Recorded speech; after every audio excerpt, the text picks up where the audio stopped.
Bien-aimés dans le Seigneur, bonjour. Nous vous saluons dans le nom précieux de notre Seigneur Jésus-Christ, notre Seigneur et Sauveur. En ce lundi 18 janvier 2021, pour notre rendez-vous dénommé Parole d'encouragement.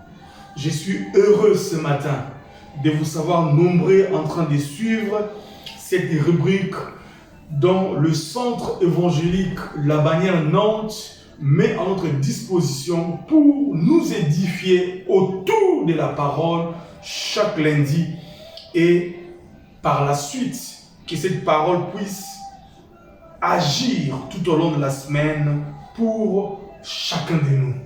Gloire au Seigneur. Nous allons prier. Père, merci pour ce matin. Merci pour ce temps favorable. Sers-toi de ton serviteur comme un instrument et parle à quelqu'un ce matin.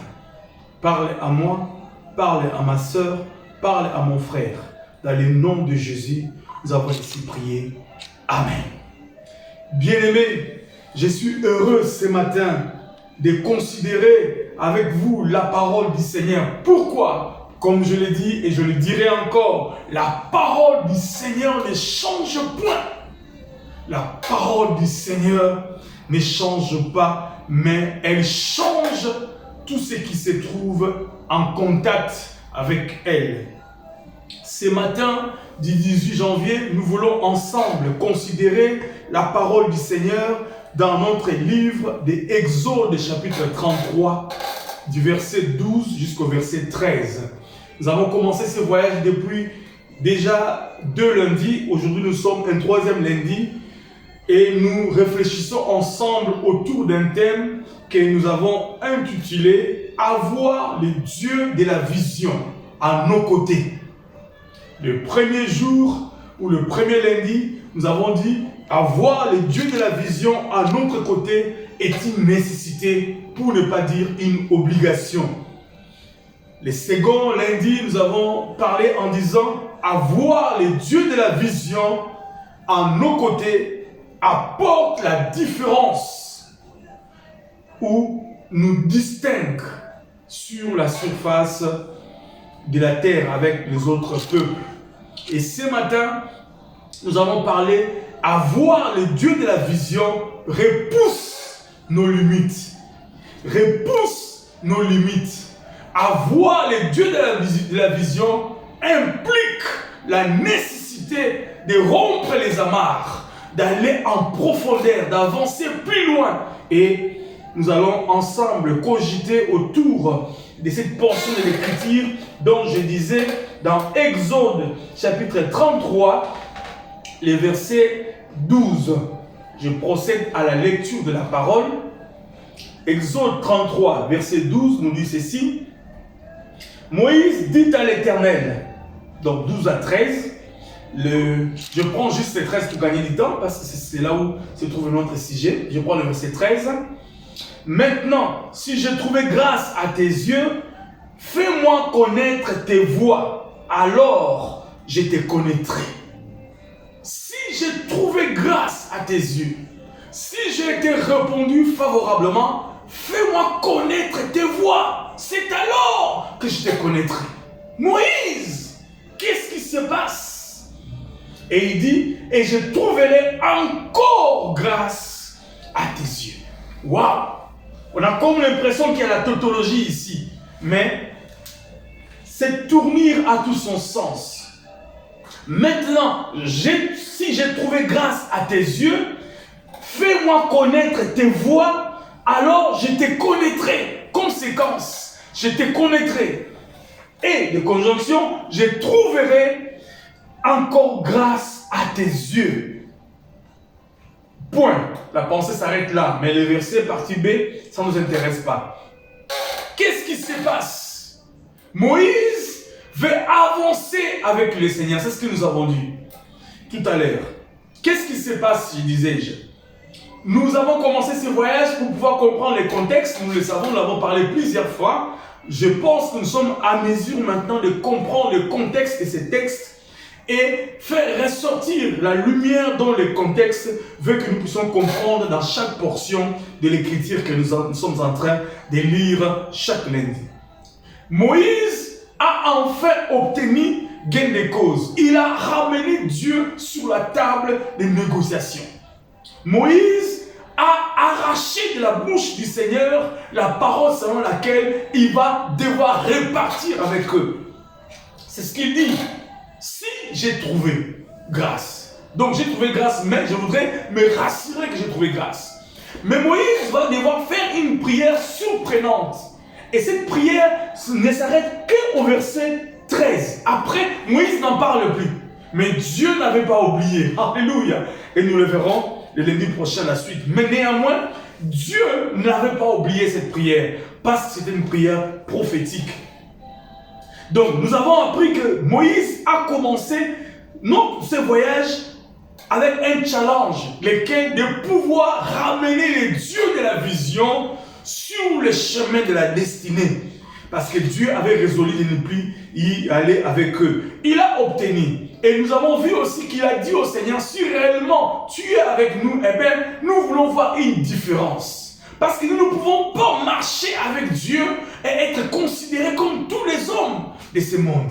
Bien-aimé, la vie du Christ, la vie chrétienne est une vie qui est émanée de la présence de Dieu avec comme conséquence un comportement ou une vie au quotidien différente des autres. C'est ce que nous avons parlé la dernière fois. Nous avons tous, je disais, un même dénominateur commun, mais nous sommes ce qui est le monde, mais la Bible dit, nous sommes dans le monde, mais nous ne sommes pas du monde.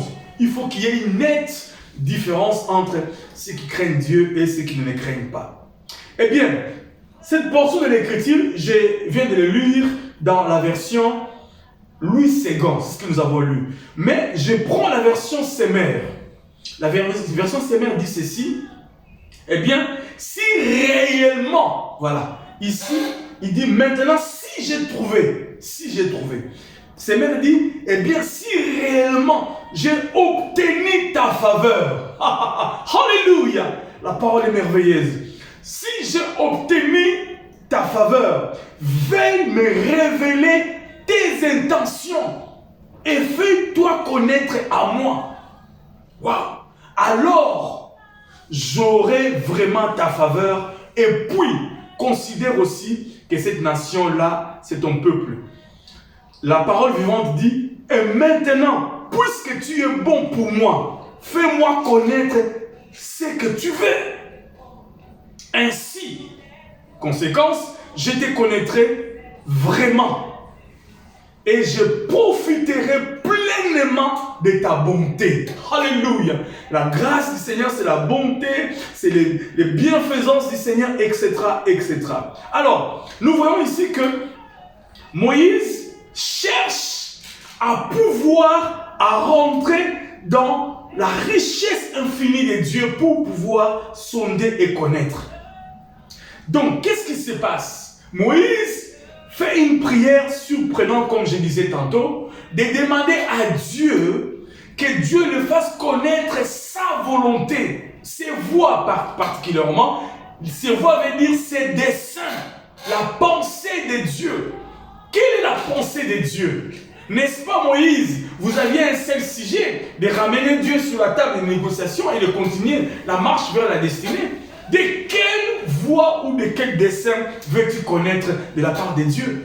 C'est cela, le socle, bien aimé, de cette portion de l'écriture. Et si vous considérez cela avec beaucoup d'attention, elle est profonde, elle est merveilleuse. Alors, la pensée de Moïse, la version maintenant, second 21 dit ceci. Quelle profondeur ont la richesse, la sagesse et la connaissance de Dieu. Non, ça, je parlerai après, excusez-moi. On va y revenir. Donc, cette prière voulait dire, cette prière de Moïse voulait dire, fais-moi entrer dans tes entrailles, dans la matrice divine. Bien-aimé, Moïse voulait rentrer dans la matrice divine, dans les entrailles de Dieu, connaître les desseins de Dieu, connaître la volonté de Dieu, connaître les intentions de Dieu. Alléluia.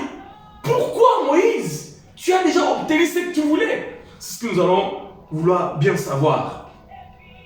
Donc, cela veut dire Moïse veut assister à l'usine, présentement à l'usine de la fabrication de la manifestation des desseins de Dieu.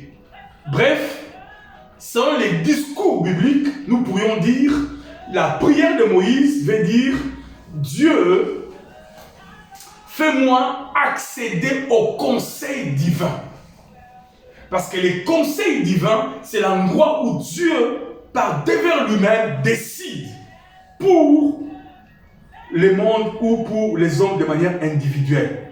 Alors, faire les connaître, bien-aimé, veut dire se faire une idée claire sur la personne ou la chose dont on veut. Ça veut dire aussi fréquenter, entretenir des relations sociales avec la personne. Donc, connaître tes voix, je voudrais fréquenter ton intimité.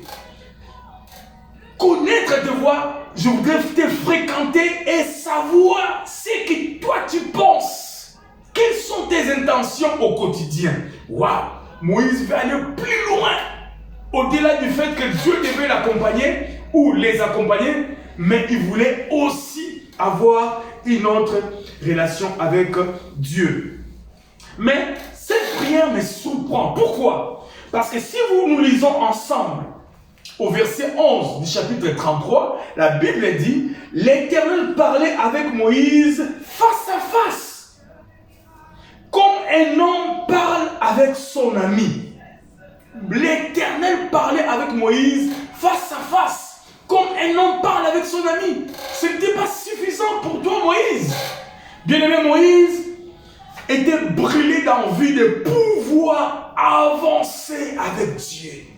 Bien-aimé, avoir le Dieu de la vision en cette année 2021 implique la nécessité de développer au quotidien une envie ardente et sans relâche de connaître et de connaître encore et encore le Seigneur de gloire. La Bible dit, ce qui est au loin, ce qui est profond, qui peut l'atteindre? Bien, les challenges, bien aimés de ce 2021, c'est de ne pas rester sur la surface, mais d'aller en profondeur, de rompre les amarres, d'aller en profondeur, de connaître encore davantage Dieu. Que dis-je? D'être dans les entrailles de Dieu, dans les conseils divins, pour connaître les desseins de Dieu, les intentions de Dieu pour ta vie, pour ma vie et pour le monde ou ce qui nous entoure. Alors, ce verbe connaître, bien-aimé, je vais plus loin pour nous titiller un peu. C'est le verbe qui a été utilisé pour la première fois dans la Bible, dans le livre du commencement, le livre de Genèse, au chapitre 4, verset 1, dans les contextes de l'intimité sexuelle. Adam connut Ève et enfanta. C'est-à-dire, le verbe connaître a aussi un autre aspect, c'est l'aspect de l'intimité. Bien-aimé dans le Seigneur, déjà j'ouvre une parenthèse rapidement, comme vous le savez, j'aime bien typifier, j'aime bien chercher les images qui nous parlent de notre Seigneur Jésus-Christ. Parce que Jésus-Christ doit être au centre de nos messages. Bien-aimés dans le Seigneur, nous aimons que Dieu nous bénisse cette année, quand bien même nous avons des informations négatives par rapport à la mutation de Covid-19. Mais il est important que nous puissions comprendre la méthode de Dieu, la pédagogie de Dieu, la manière, l'essence même de Dieu à l'égard de l'humanité, à travers l'œuvre de la croix. Dans toutes ses formes, retournez encore. Alors, écoutez-moi très bien. Le verbe connaître donne aussi la pensée de l'intimité. Et ici, quand on fait allusion à l'intimité, bien aimé, on fait allusion à un époux et à une épouse. Alléluia! Si vous le faites hors ces contextes, vous êtes dans le péché. Arrêtez! C'est seulement dans le contexte d'époux et d'épouse. Et directement, si nous pensons à l'époux et l'épouse, cela nous envoie à la parole dans toute sa plénitude. c'est Jésus qui est notre époux. Et l'Église est l'épouse du Seigneur. Et qu'est-ce que Jésus attend de l'épouse? De pouvoir développer une intimité avec l'époux. Donc là déjà nous voyons que Moïse typifie d'une façon la pensée qui devait incarner l'Église, de chercher à aller à l'intimité avec son époux. Hier, cette fenêtre était fermée, mais aujourd'hui, elle est non seulement ouverte, même la porte aussi est ouverte. Parce que Jésus-Christ est la porte dont nous pourrions rentrer par là pour aller dans l'intimité avec Dieu. À cause du temps, bien-aimé, je voudrais simplement nous dire, cette fois-ci, en cette année 2021, développons ce challenge de connaître et de connaître encore le Seigneur et aller en profondeur dans les desseins de sa volonté. Qu'est-ce que nous devons comprendre dans cette portion qui nous est narrée par l'écrivain au livre des Hébreux, de l'Exode? Il y a 2 versets plus tôt, nous avons vu, c'est ce que nous avons lu, Moïse veut relever un autre challenge. Nous voyons ici, Moïse, ce qu'il veut relever, c'est de repousser les limites de sa relation avec Dieu. Le challenge de Moïse, c'est de repousser les limites de sa relation avec Dieu. Il veut aller plus loin en profondeur, cette fois-ci, aller dans les entrailles de Dieu. Il veut aller dans l'usine de la fabrication des intentions de Dieu ou du pensée de Dieu bien-aimé.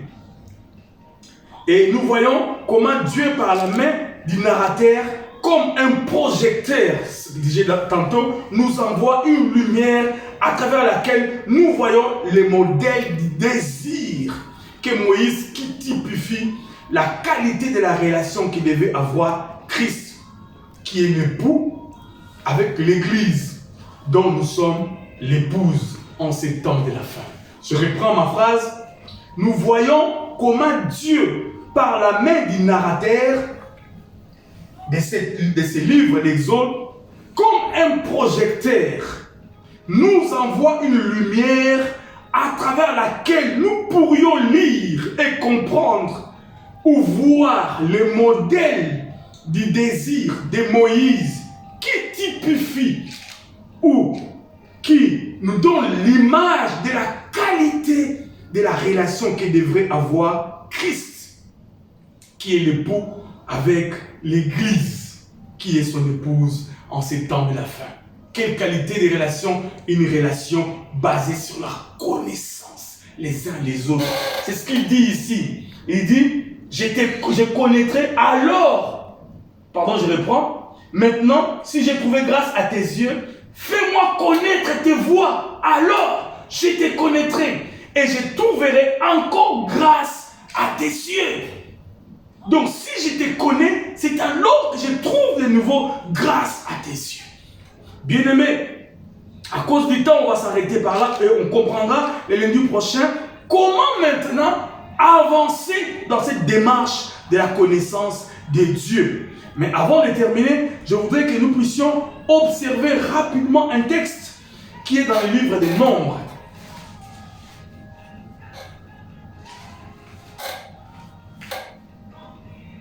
Qui est dans le livre des Nombres. On va juste lire ça et on reviendra sur ça.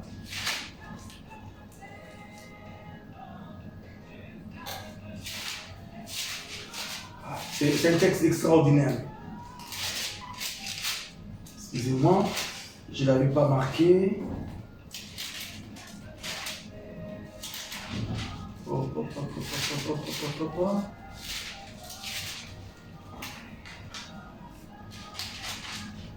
Si manque de moi.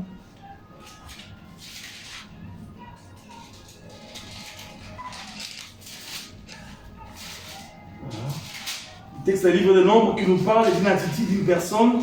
Nous allons, si je ne le trouve pas, voilà, Dieu merci. Voilà, Nombres chapitre 24. Je vais lire le verset 3. Et nous reviendrons sur ça le lundi prochain. Balaam prononçant son oracle et dit, parole de Balaam, fils de Béor, parole de l'homme qui a l'œil ouvert. Parole de celui qui entend les paroles de Dieu, de celui qui voit la vision du Tout-Puissant, de celui qui se prosterne, dont les yeux s'ouvrent. Balaam. De celui qui se prosterne, dont les yeux s'ouvrent.